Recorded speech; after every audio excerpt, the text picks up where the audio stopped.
Boa noite, gente. Vocês estão bem? Estou bem também, graças a Deus. Que a graça e a paz do Senhor reinem em seu coração.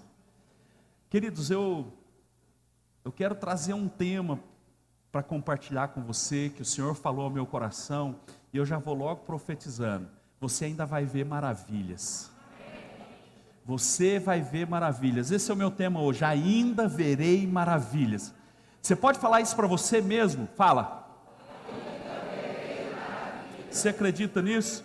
Porque eu vim aqui hoje numa convicção tremenda, que você vai ver maravilha no seu casamento, você vai ver maravilha na sua casa, na sua família. Ah, pastor, você não sabe que jeito que está lá. Não preciso nem saber, Deus sabe. Ele sabe e Ele vai fazer. Ele sabe, Ele vai fazer na tua casa, lá na tua empresa, no teu trabalho, na tua escola, no teu ministério. O Senhor vai fazer com que você veja maravilhas ainda. Eu creio. Quem mais crê aqui diz amém. Aleluia, glória a Deus. Gente, quem quiser sentar, qualquer coisa, senta aqui nos banquinhos meu. Tem mais 2 cadeiras aqui, vocês estão em pé. Mas se quiser ficar aí também, vocês são livres. Êxodo capítulo 3, é aqui que eu quero começar hoje. Êxodo capítulo 3, versículo 1 em diante. Aquela versão que eu pedi para vocês de manhã, tá bom?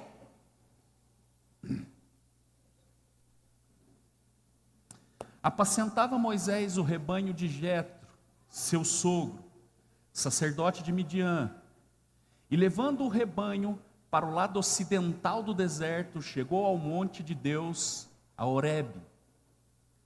Apareceu-lhe o anjo, perceba, o anjo, artigo masculino definido, o anjo com letra maiúscula, do Senhor, todas as letras maiúsculas, Malach Yavé. Apareceu-lhe Malach Yavé, o anjo do Senhor, numa chama de fogo, no meio de uma sarça. Moisés olhou, e eis que a sarça ardia no fogo, e a sarça não se consumia. Então disse consigo mesmo: irei para lá e verei essa grande, porque a sarça não se queima. Eu vou ler de novo o 3. Então disse consigo mesmo: irei para lá e verei esta grande maravilha, porque a sarça não se queima. 4. Vendo o Senhor que ele se voltava para ver, Deus do meio da sarça o chamou e disse: Moshe, Moisés, Moisés. E ele respondeu: eis-me aqui.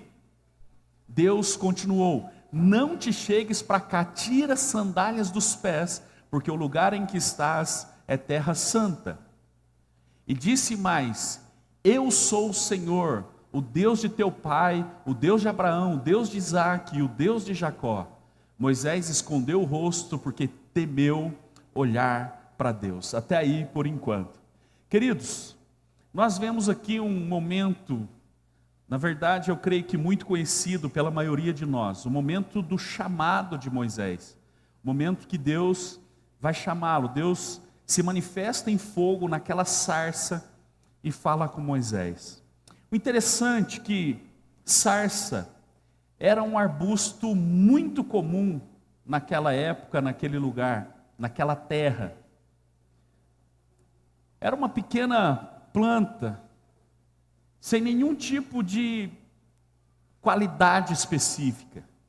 Ela não dava frutos, sua madeira não se construía nada, não fazia nada, era uma madeira toda torta, era provável que era da família das acácias, muito torta, né, sem frutos, não fazia sombra, não fazia nada. A palavra aqui, sarça, que vem do hebraico sener, significa espetar, ou seja, além dela ser uma planta que não tinha nenhuma qualidade específica de fruto, ou de sombra, ou madeira nobre, ela também era espinhosa, ela também tinha espinhos. E o que eu acho mais interessante nisso é que Deus não vem se manifestar num carvalho, Deus não vem se manifestar num lírio do vale, Deus não vem se manifestar no cedro do Líbano, Deus não vai se manifestar numa oliveira verdadeira, Deus vai se manifestar na sarça. E assim eu me identifico com isso, porque para muitos nós não tínhamos valor nenhum, mas a questão é a escolha de Deus. Não tínhamos nenhum tipo de situação que nos chamasse atenção para nós, assim como a sarça, não tinha nada que chamasse atenção nela, mas eu vejo, sabe, essa visão de Deus de muitas vezes usar aquilo que é improvável, aquilo que o homem não escolheria, aquilo que as pessoas não veriam nenhuma qualidade, aquilo que as pessoas não veriam nenhuma força. Ele escolheu aqueles que estavam atrás do curral, ele escolheu aqueles que eram os menores, ele escolheu aqueles que estavam longe, ele escolheu a sarça e não um cedro, porque toda a honra e toda a glória sempre será dele. Ele escolheu a mim, ele escolheu a você, e querido, pasme, a maravilha não está no fruto que damos, ou no tamanho que temos, ou na sombra que fazemos. A maravilha está no fogo da presença em nossa vida. Ah, meu Deus, você está entendendo? Ah, aleluia. Somos como essa sarça, somos assim muitas vezes, queridos, sem nenhum tipo de expectativa nas pessoas, mas a grande questão é o fogo da presença em nossas vidas. E porque a sarça não se consumia, isso chamou a atenção de Moisés. É muito provável que Moisés já tinha visto alguma sarça pegar fogo. A Bíblia não diz, mas é comum ainda em alguns desertos muito secos, quentes, que plantas secas peguem fogo. Isso acontece na Austrália, por exemplo, isso acontece em alguns desertos por aí, que matam muito seco, com um sol muito quente, às vezes algum reflexo, alguma pedra, alguma coisa faz com que o fogo pegue. Então é provável que Moisés tinha visto alguma sarça pegar fogo, e só que pega fogo e se consome, vira cinza.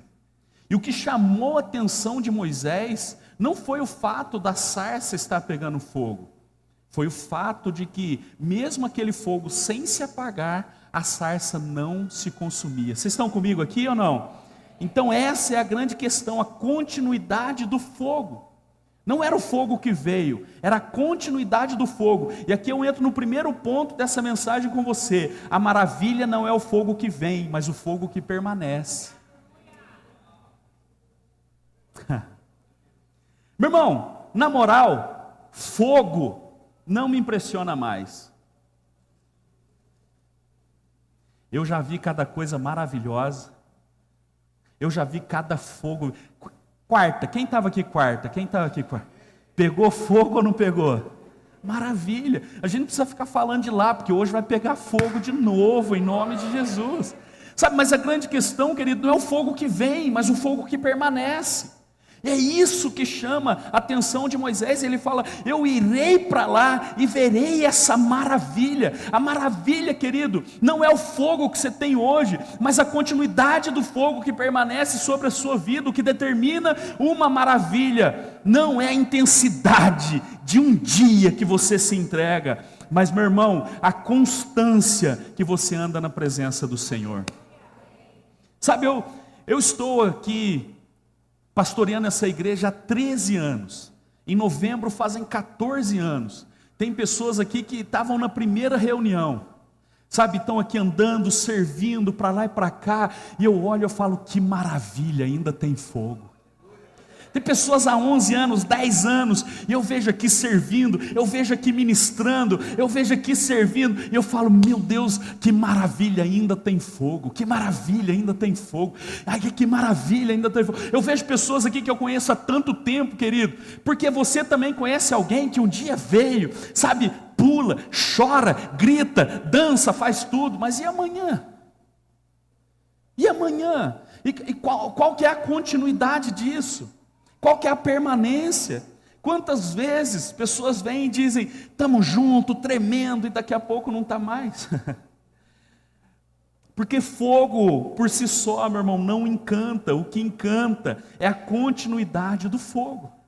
Sabe qual que é a minha oração hoje? A minha oração hoje é para que aquilo que as pessoas olharam e começaram a ver cinzas, eles vão se impressionar e dizer: ainda tem fogo. Eu vou ser mais específico. Vão dizer assim: esse casamento acabou, vai virar cinza. Eu profetizo, ainda vai ter fogo. Você ainda... Não, você não está acreditando não, é porque é casamento, né? Você quer rapar fora, é isso? Então deixa eu falar de novo com você, porque eu estou falando sério com você. Meu irmão, preste atenção. Porque se tem alguma coisa que é reflexo do seu relacionamento com Deus nessa terra, é o seu casamento. O que reflete o seu relacionamento com Deus é o casamento que você tem. Então eu vou profetizar de novo. Tem gente dizendo: vai ser cinza, vai consumir, vai acabar, agora ele não aguenta mais, agora ela não aguenta mais. Mas você ainda verá maravilha, ainda vai ter fogo. Pelo amor de Deus, ainda vai ter fogo. Sabe, o impressionante desse tempo é a gente ter que trabalhar para apagar o fogo do solteiro e ter que trabalhar para pôr fogo nos casados. É impressionante isso. Tanto de solteiro com fogo no nariz. Fogo no nariz. E a gente tem que apagar, tem que instruir, tem que falar: meu Deus, calma, meu irmão. Hormônio não converte. Olha a associação: hormônio, demônio. Entendeu? Está aqui, ó. Aí nos casados, que o trem pode pegar fogo. Ai, que cabeça. Meu irmão, Doril. Tomou Doril, a dor sumiu. Vai antes, já dá para ele. É porque você pensou que eu ia falar para ela, né? Porque o negócio está tão tenso, irmãos, que as irmãs estão tendo que fazer campanha.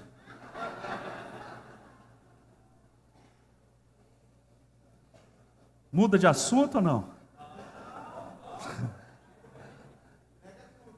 Entrega tudo, entrega tudo. Meu irmão, a maravilha não é aquele dia que você casou, que você fez festa. A maravilha é a continuidade do fogo.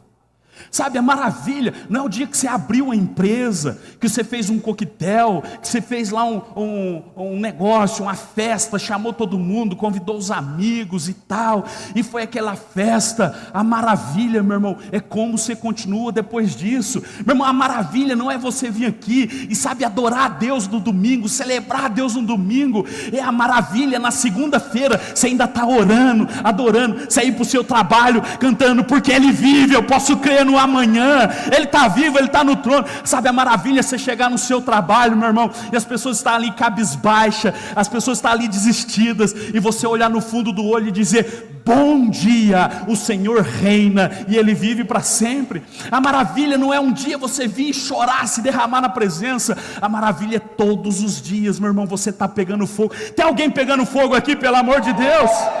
Aleluia. Aí, meu irmão, muitas vezes nós vamos ver coisas pegando fogo e virando cinzas. Sim. Mas o que nós temos que fazer é ressignificar tudo isso. A pergunta de Moisés foi essa: como que pode uma sarça pegando fogo e não virar cinza? Como que pode? Isso é maravilhoso demais. Isso é muito maravilhoso. Quantas pessoas começam o ano empolgados, viram um ano, uau, é o ano da expansão. Esse ano eu vou pegar firme, esse ano eu vou fazer diferente, esse ano eu vou na academia, esse ano eu vou começar uma dieta.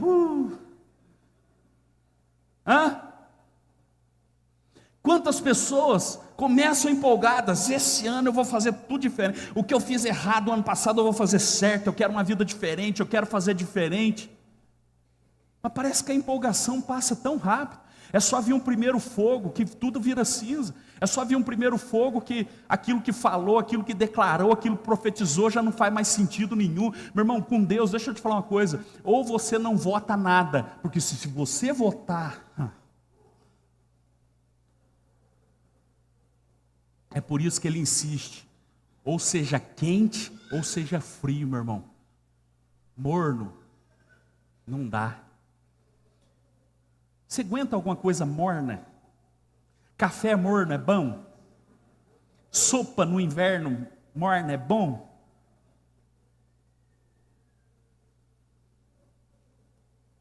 Morno não é bom, não. O ruim do morno é que um dia foi quente. Eu sinto um clima tenso, mas eu vou entregar tudo conforme o Ney pediu. Eclesiastes 7:8 diz assim: melhor é o fim das coisas do que o princípio delas. Melhor é o longânimo do que o altivo. Meu irmão, a palavra é muito clara. Melhor é o começo das coisas. Não, melhor é o fim das coisas. Por quê? Porque começar, meu irmão, qualquer um começa. A questão é como termina, é que se conta. O fim é melhor que o começo. Ah, pastor, mas como que eu vou saber como que é o fim? Confiando em Deus, porque a palavra também diz que Deus é aquele que anuncia o fim antes do começo. E quer saber o que te deixa seguro? Deus já está no seu futuro. Aleluia. Deus já está no seu futuro. Então melhor é o fim das coisas do que o começo delas. Melhor é ser longânimo do que altivo. O que é o longânimo? Longânimo é aquele que tem esperança e paciência mesmo diante de desafios. É o longânimo. Aquela pessoa, sabe, que demora para desistir, que demora para desanimar, que demora, é longânimo, ele tem longanimidade, ele estende, ele tem esperança e paciência para as coisas acontecer. Mas hoje,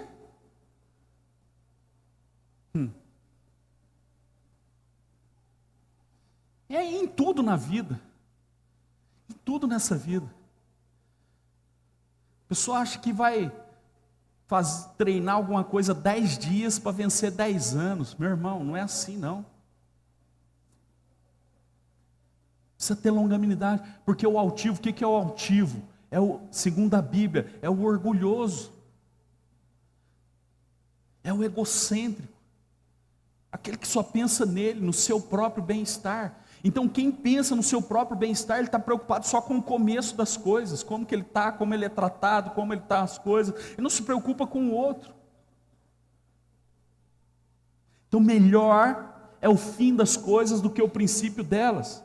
Meu irmão, entenda de uma vez, neste ponto da mensagem, que a maravilha não é o fogo que vem, mas o fogo que permanece. Comece a olhar para você. Se de repente você está, sabe assim, meio indiferente com a presença, às vezes a presença está densa aqui, meu irmão, a presença está densa, tem hora que a gente não sabe se ri ou se chora, se pula, se sai correndo, eu não sei se é só você ou só eu, tem hora que dá vontade de sair correndo aqui, meu irmão. Eu não faço isso porque eu não quero. Você correndo, pulando, gritando, a presença está aqui. Meu irmão, sabe o que faz diferença no ministério? Não é o fogo de um congresso, não é o fogo de um dia, não é um fogo de um seminário, não é um fogo de uma vigília, é o fogo que permanece em cada momento, aquele fogo que vem e purifica, mas não consome, aquele fogo que purifica, mas não faz virar cinza, aquele fogo que vem e queima nosso pecado, queima a impureza, queima nossa perversidade, queima nosso egoísmo, queima nossa vaidade, o nosso orgulho, e meu irmão, purifica ainda mais nossas qualidades. Esse é o fogo de Deus que vai permanecer na sua vida, em nome de Jesus. Quando você sair daqui hoje, saia entendendo que o fogo tem que permanecer na sua vida, é no seu trabalho, é na escola, é amanhã, é segunda, é terça, é quarta, Deus está lá, Ele está esperando você. Aleluia. Segunda coisa que eu quero te falar: no meio de uma maravilha sempre tem uma voz. Ah, você estava distraído. Quer R$1 milhão? Nossa, ainda assim você está distraído?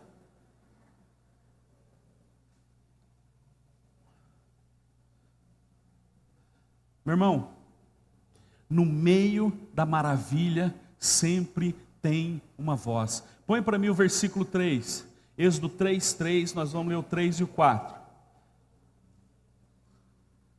Então disse consigo mesmo: irei para lá e verei essa grande maravilha, porque a sarça não se queima. Vendo o Senhor que ele se voltava para ver, Deus, do meio da sarça, aquela maravilha, o fogo queimando sem consumir, o chamou e disse: Moisés, Moisés. Respondeu ele: eis-me aqui. Do meio da maravilha sempre tem uma voz. Sempre no meio de um milagre vai ter a voz de Deus falando com você. No meio de um milagre vai ter um ensino de Deus para a sua vida. No meio do milagre vai ter uma didática de Deus para a sua vida. Tem alguém aqui comigo ou não, pelo amor de Deus? Meu irmão, no meio de cada testemunho tem uma direção. Não é a maravilha por si só. Não é. Moisés chegou lá e quando ele viu aquela maravilha, ele falou assim: uau, que grande maravilha. E de repente a voz do meio da sarça saiu. Eu fico vendo aqui as maravilhas de Jesus, porque teve pessoas que ele curou e depois ele falou assim: agora vai e não peques mais. Tinha uma voz. Não era um milagre por si só, a voz que direcionava, que conduzia. Teve outros momentos que Jesus falou assim: olha, vai agora e não entre na aldeia. Ou seja, teve o milagre, teve a maravilha para aquele cego, mas também teve direção. Ei! Teve momentos que Jesus falou assim: vai e não conte para ninguém o que o Senhor fez por você. A voz sempre vem depois de uma maravilha.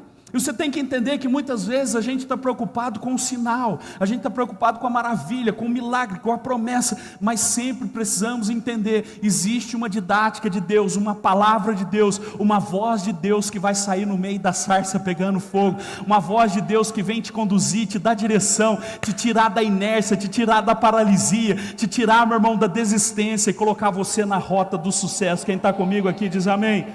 Aleluia. Nós estamos muito acostumados com o impacto de um fogo, mas esquecemos que a maravilha está na presença que permanece. Precisamos ouvir a voz do Senhor, quando Ele nos instrui, quando Ele nos ensina. João capítulo 21, deixa eu ler com você, João capítulo 21, versículo 7.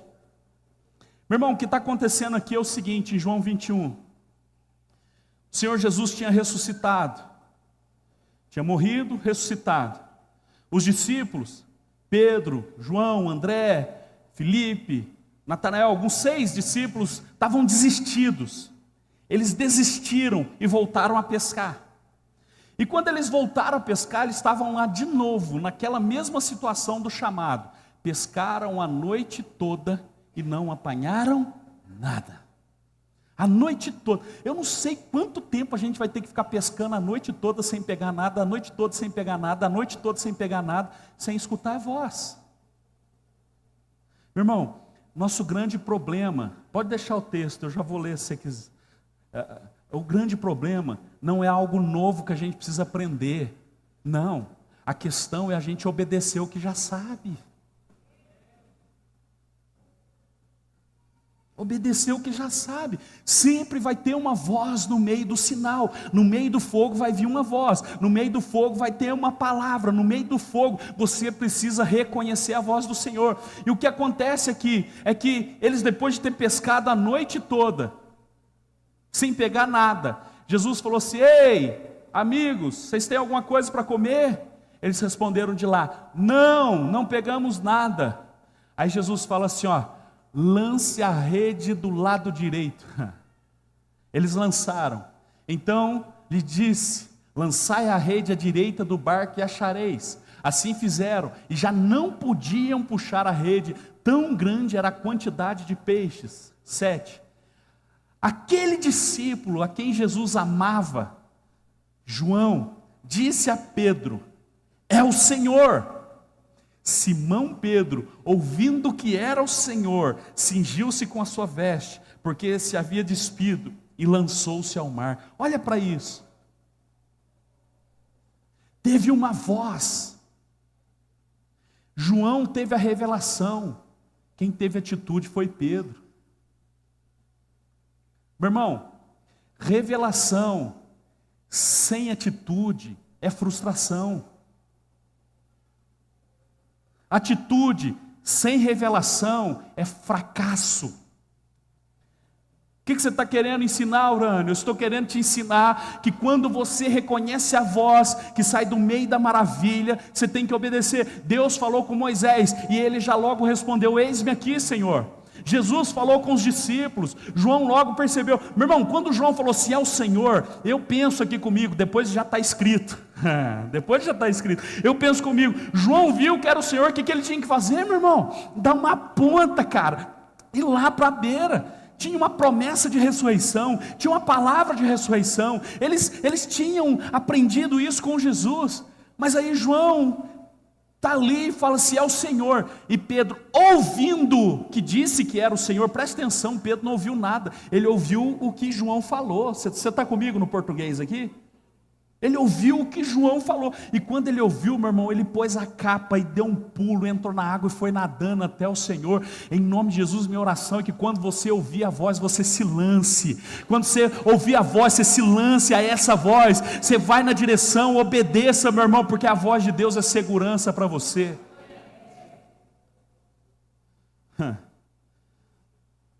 João ouve, mas ele não vai. Porque muitas vezes nós estamos querendo ficar na segurança do barco, do que nos lançar na voz que o Senhor deu. Quando Ele dá um comando, meu irmão, você pode ficar tranquilo que Ele mesmo gera os recursos. Deixa eu te falar uma coisa para combinar aqui. Se você quiser escrever, você pode. Deixa eu te falar, para onde Deus aponta, Ele paga a conta. Uhul. Deus falou, vai, meu irmão, se lança, se entrega. A gente está muito cheio de mimimi, cheio de frescurinha, a gente está carente demais, a gente está birrento demais. Você conhece alguém birrento? Não levanta a mão não, pelo amor de Deus. Pelo amor de Deus, vamos ficar em paz, vamos sair daqui incendiado.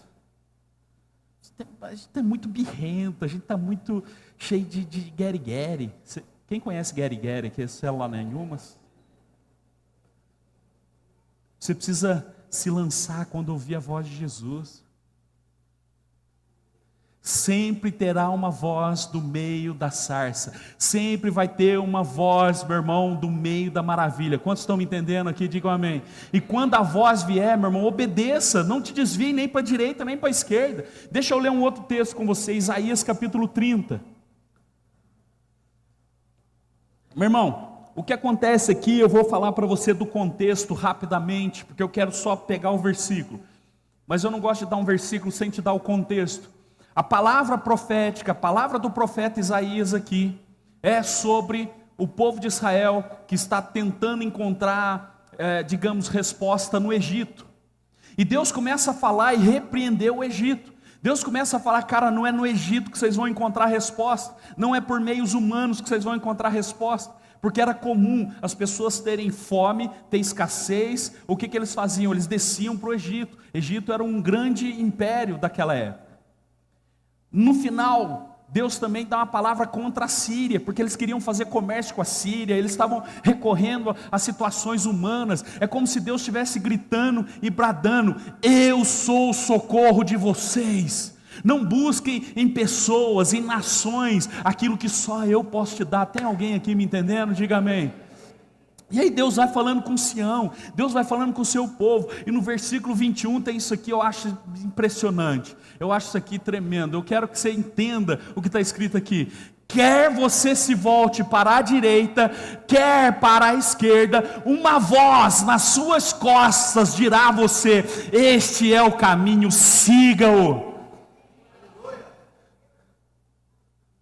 Sabe, meu irmão, quando você está no fogo, quando você está na presença, quando você está obediente à voz, você está indo na rota, e aí, meu irmão, de repente você pode, sabe, querer ir para a direita, a voz vai vir aqui do meio da sarça, meu irmão, você está me entendendo? A voz vai vir aqui nas suas costas e vai dizer, este é o caminho, siga-o. Às vezes você vai estar andando, e você vai dar uma desviada para a esquerda, a voz vai vir e vai falar para você, não, esse aqui, ó, esse é o caminho, se mantenha no caminho, porque a palavra é, medita no livro dessa lei de dia e de noite, dela não te desvie nem para a direita, nem para a esquerda. Eu sou o Senhor Deus que está contigo, irei com você e prosperarei os seus caminhos. Pelo amor de Deus, Deus quer prosperar o seu caminho, é por isso que Ele está dizendo assim, ó, esse é o caminho, siga-o.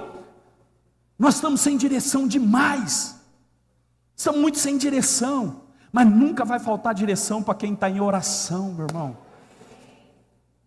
Vai vir uma voz que vai falar, sabe aquela voz que clama, que você não pode ouvir a voz da incredulidade. Muitas vezes nós estamos ouvindo a voz da incredulidade. Estou lembrando de um texto aqui, posso contar para você? Lá em Lucas capítulo 1, a Bíblia diz que Zacarias, o sacerdote, estava fazendo o seu turno. E naquele turno de Abias, ele estava ministrando no tabernáculo. Era a escala dele. E o anjo aparece para ele e fala para ele: Zacarias, sua mulher Isabel ficará grávida e terá um filho. Qual que foi a promessa para Zacarias? Um homem idoso, sua mulher Isabel também idosa, ou melhor, a Bíblia é mais carinhosa, avançada em idade. E aí Zacarias falou o quê? Senhor, mas como vai ser isso? Como que isso vai acontecer? A questão é que Deus já estava preparando ali, meu irmão, o caminho, já mostrando o caminho, já revelando o caminho. Só que como Zacarias não acreditou, quem que lembra o que o anjo falou para ele? Vai ficar mudo. Isso aí. O anjo falou para ele: olha, você não acreditou, mas você vai ficar mudo. Você não vai falar até o dia do menino nascer. Você não vai abrir sua boca até o dia do menino nascer. E por que isso? Porque quem ia ser gerado no ventre de Isabel era João Batista. E João Batista viria anunciando o caminho do Senhor, sim ou não? E o que foi dito sobre João Batista é: ele é a voz que clama no deserto, ele é a voz que anuncia o caminho. E para isso, ele não poderia ouvir a voz da incredulidade. Você sabe que um pai e uma mãe fala, e o bebê ouve aqui no ventre, o neném reconhece a voz do pai e da mãe. E João Batista, que seria uma voz profética, não poderia ouvir a voz da incredulidade. Então eu não sei como você está, meu irmão, mas comece a ouvir a voz profética sobre a sua vida. Pelo amor de Deus, não ouça a voz da incredulidade. Não ouça a voz da incredulidade.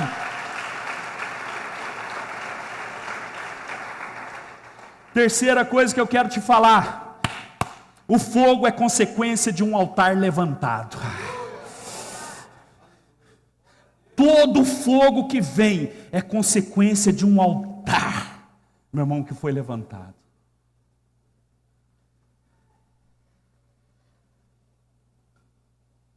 Abraão construiu altares. Abraão, em cada fase, em cada momento dele, ele levantava altares, e o fogo vinha consumir o holocausto. Sabe o que eu acho interessante? Que a Bíblia fala que Deus veio se manifestar em fogo 12 vezes nas Escrituras, 6 vezes trazendo a presença, 6 vezes promovendo o juízo. Por exemplo, com Abraão faz o sacrifício, parte os animais ao meio, está em Gênesis capítulo 15, depois você pode conferir. E Abraão põe ali aqueles animais, derrama aquele sangue do sacrifício, e a Bíblia diz que ao cair da tarde, Abraão já caiu num sono profundo, e a Bíblia diz que o fogo do Senhor veio e passeava entre aquele sacrifício, entre aqueles animais. Um altar, um sacrifício, o fogo vem. Fala comigo: um altar, um sacrifício e o fogo vem. Sabe, como o juízo, por exemplo, Sodoma e Gomorra, veio fogo para consumir tudo. Agora, eu não quero o fogo do juízo, eu quero o fogo do avivamento, meu irmão. É por isso que eu obedeço a voz. É por isso que eu quero ser uma pessoa de altar. Não é aqui quando eu estou pregando para você. Aqui é legal, meu irmão, subir aqui, parecer santão, parecer bonitão para você. Eu sei, meu irmão. Eu estou olhando aqui para vocês, eu não estou conseguindo achar ninguém mais bonito que eu. Mas, sabe, está tudo bem isso. Está tudo bem. Mas eu não quero subir aqui, parecer o bonitão, o bonzão, e chegar na segunda-feira, meu irmão, uma vida toda atrapalhada, uma vida toda esquisita, uma vida toda cheia de impureza. Pelo amor de Deus. Uma vida de altar, sacrifício Resultado, fogo. Nós vamos vendo isso nas Escrituras. Elias lá em 1 Reis capítulo 19, ele vai restaurar o altar do Senhor que está em ruínas. Eu não sei se você lembra do texto, mas quando a Bíblia diz assim, o altar está em ruínas, é possível que você esteja imaginando um altar de escombros, um altar cheio de entulho.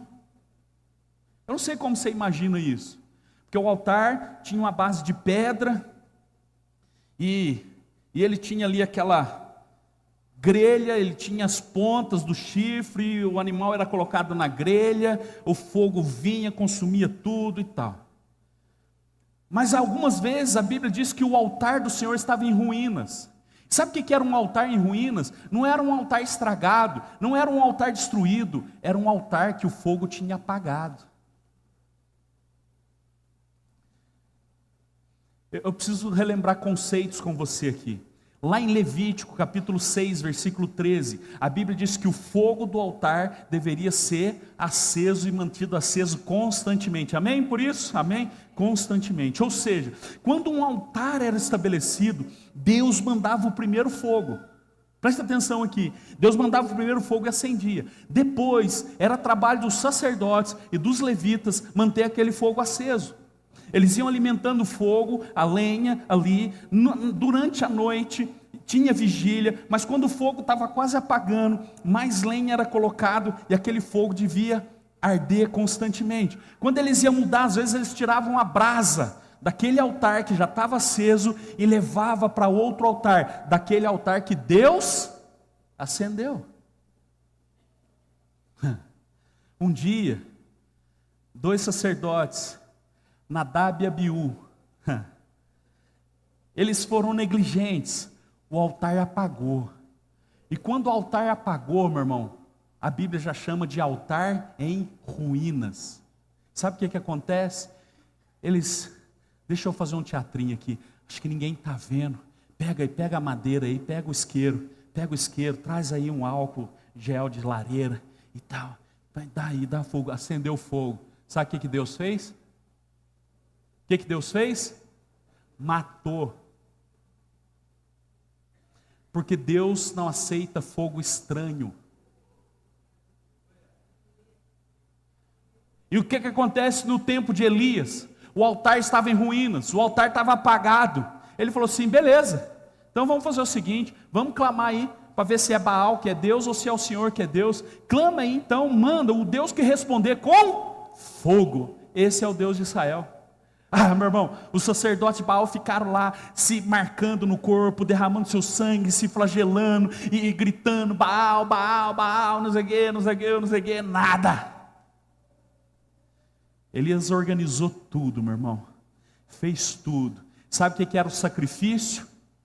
Água. Ele derramou água sobre o altar, porque não chovia, já há muitos anos, já não chovia há 3 anos e meio, a terra seca, meu irmão. Elias manda trazer água, derrama água, e ele só fez uma oração, meu irmão, de 30 segundos, meu irmão, e o fogo desceu naquele altar. Sabe por quê? Porque uma vida com Deus não necessita de esforço na oração, a oração é apenas a consequência da intimidade que você tem com Ele.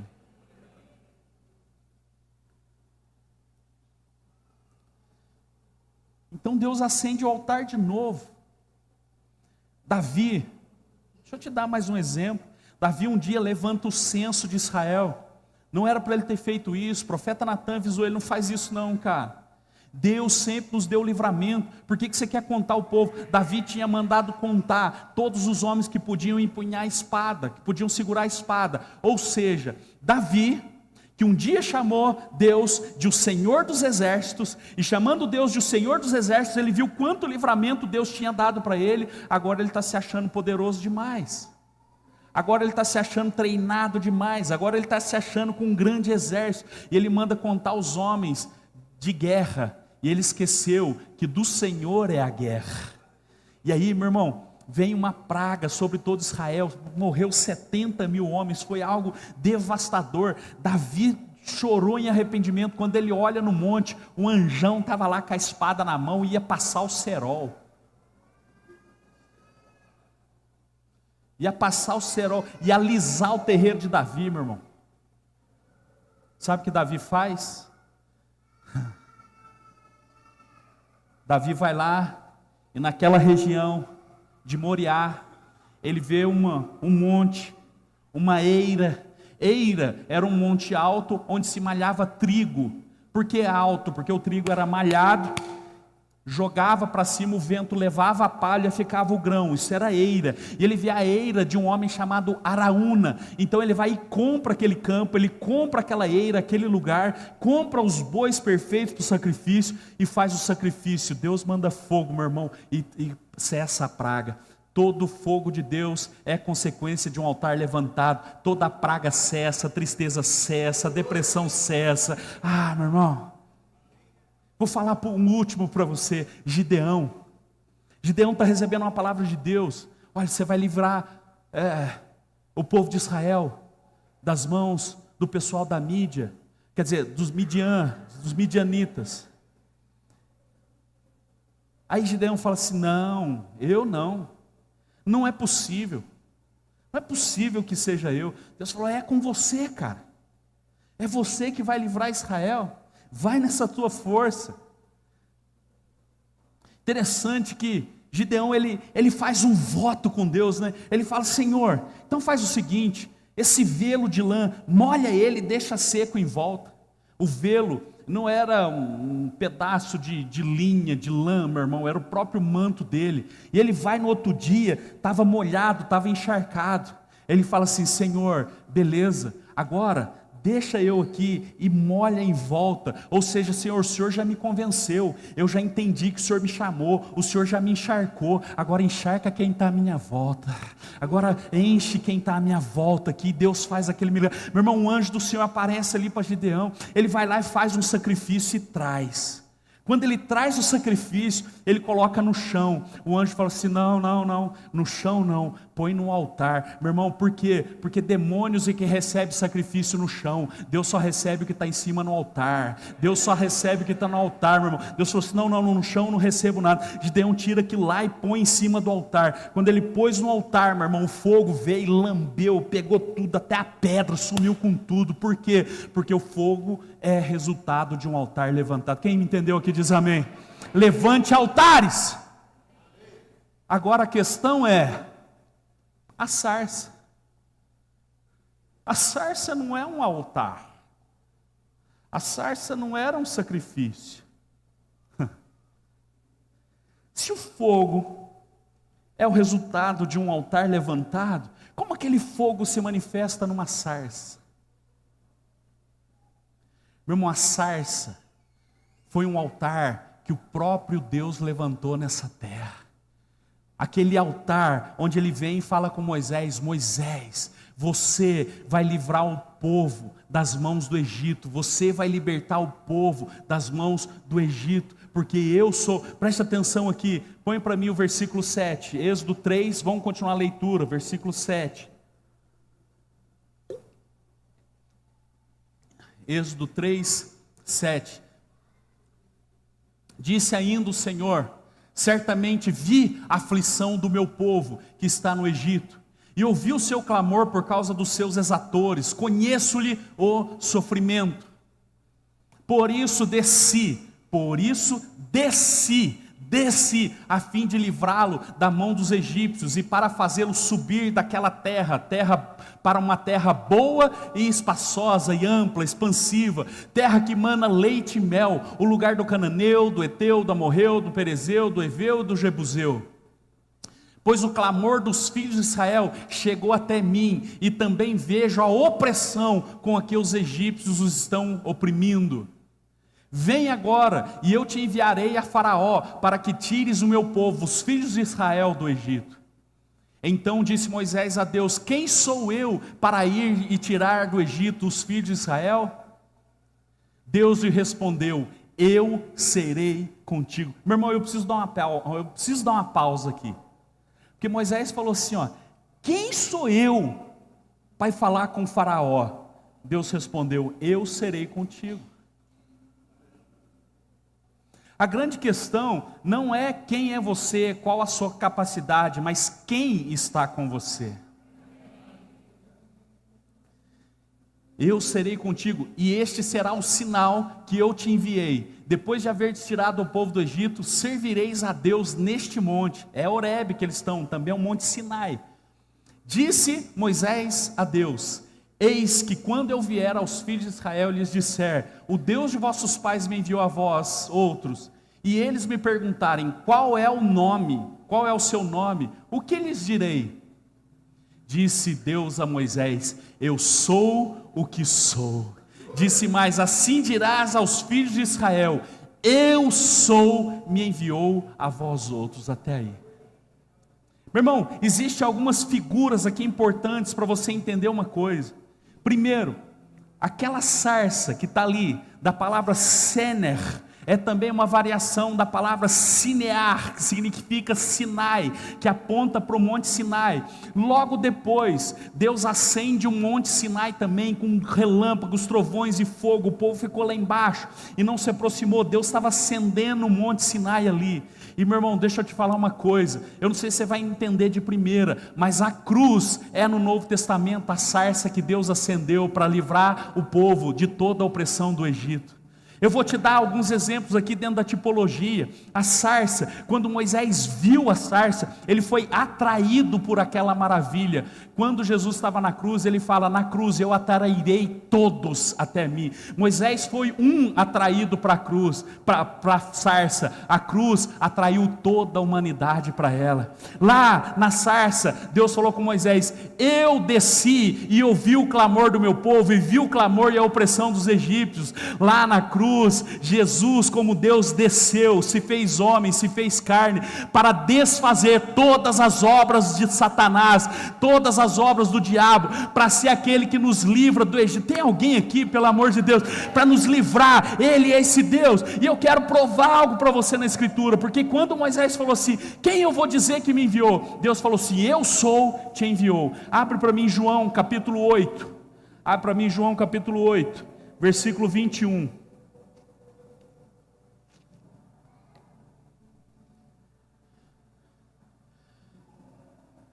Isso aqui é Jesus, tá? Jesus falando. De outra feita, lhes falou dizendo: vou retirar-me, e vós me procurareis, mas procurareis no vosso pecado. Ele está falando para os religiosos, para os fariseus. Para onde eu vou, vós não podeis ir. Então diziam os judeus: terá ele acaso a intenção de suicidar-se? Porque diz: para onde eu vou, vós não podeis ir. Jesus estava falando da morte dele. Então eles estavam pensando o quê? Que ele estava falando sobre suicídio. Versículo 23, e prosseguiu: vós sois cá de baixo, eu sou lá de cima. Vós sois deste mundo, eu deste mundo não sou. Por isso eu vos disse que morrereis nos vossos pecados, porque se não crerdes que o quê? Morrereis nos vossos pecados. Jesus está falando: se vocês não acreditar que eu sou, ele usa a mesma expressão de Deus, o eu sou, o tetragrama, as 4 letras do nome de Deus, Yud, Re, Vav, Re, Yavé. Ele está falando: eu sou. Vamos continuar lendo mais um pouquinho. Então lhe perguntaram: quem és tu? Respondeu-lhe Jesus: que é que desde o princípio vos tem dito? Eu já estou falando que eu sou, eu sou. Muitas coisas tenho para dizer a vosso respeito e vos julgar, porém aquele que me enviou é verdadeiro, de modo que as coisas que dele tenho ouvido, essa digo ao mundo. Eles, porém, não atinaram que lhes falava do Pai. 28, disse-lhes, pois, Jesus: quando levantardes o Filho do Homem, então sabereis que eu sou, e que nada faço por mim mesmo, mas falo como o Pai me ensinou. Jesus está dizendo: eu sou.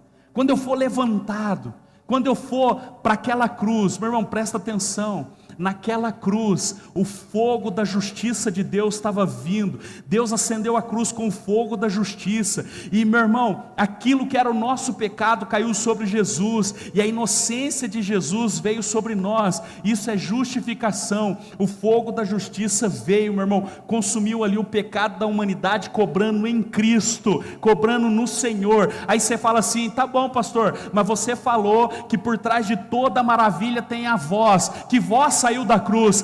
Tetelestai, está consumado, está pago, está resolvido. O pecado não prende mais, o Egito não prende mais, o diabo não prende mais, a morte não tem mais vez, a doença não tem mais. Ele levou sobre si suas dores e enfermidades. Meu irmão, está consumado. A voz que saiu daquela cruz acesa pela justiça de Deus está pago. Aleluia, está pago, está pago.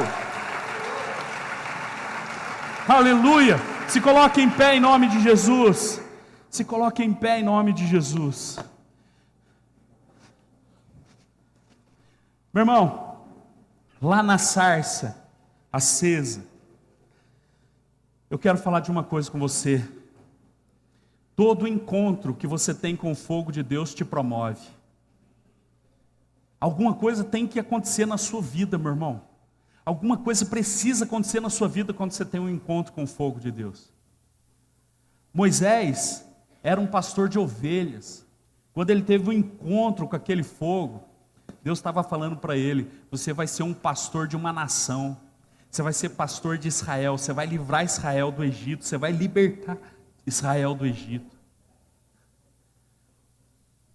O encontro com o fogo de Deus nos promove. Sabe, gente, ainda bem que às vezes Deus não responde todas as nossas orações. Ainda bem que Ele não responde todas as nossas orações. Sabe por quê? Sabe qual era a oração de Davi? Sabe qual era o sonho de Davi? Ser soldado no exército de Israel. Ele queria lutar.